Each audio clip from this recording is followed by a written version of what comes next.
Have you ever seen a picture of Mother Teresa singing or playing guitar or leading a choir? Do we ever think of St. Peter the Apostle as being a quiet, shy, reserved guy happily tucked away in a library, studying and writing? Well, praising the Lord with music or leading others in song, those are wonderful ministries, but probably not something for Teresa of Calcutta. And probing the great intellectual tradition of the church is to be admired, but that wasn't Peter's forte, it seems. That wasn't his jam. What about you? Where do you naturally find yourself sustained in your faith journey? Is it at liturgy, in the library, at the food pantry, in nature, at home? What's your story? There is a maxim from Thomas Aquinas that says, grace builds on nature.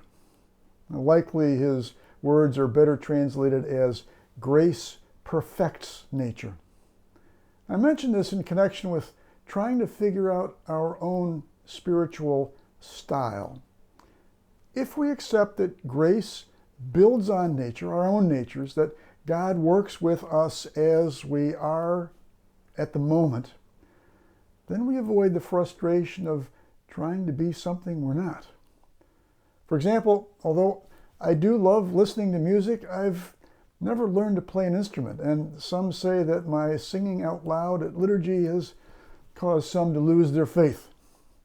Maybe that's one thing that Mother Teresa and I have in common. Neither of us might be said to have a musical performance bone in our bodies. Maybe I can say that the ability to perform music is not my nature. And if for some reason I were to seek to have my prayer life spring from leading or performing music, I don't think that would be very helpful or fruitful. That's not who I am, at least not so far. So then I have to ask, what is my natural interest? What is it in that nature of mine that God's grace is going to build on or perfect so that I might more readily come to know Him? And again, how about you? I don't know if there's a fully comprehensive list or one that is 100% adequately descriptive of all the different ways humans find their faith deepened, but here's one suggested list from a book by a guy named Gary Thomas, and the title of the book is Sacred Pathways to God, and I'll put a link to the book in the description below. The book suggests that there are 9 different styles of spirituality. Maybe it's just better said that the author has, for this book, identified 9 different ways of getting connected to our Lord, 9 ways that might be said to be launching pads for growing in relationship with Jesus. I won't go into all 9 of them here, but I want to give you an overview of some of his suggestions. And here are a few of the obvious ones. So I could ask, are you someone who is energized by being in nature? Are you drawn close to God by gazing on the beauty of the mountains or the sea or the desert? Or maybe it is your love of the forest.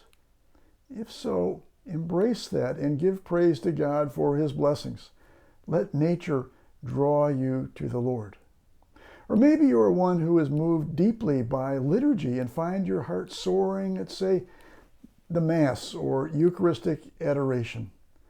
Perhaps that is the home for you, and you rise from liturgy renewed and refreshed and made ever more committed to seeking to be with Jesus and to be like Him.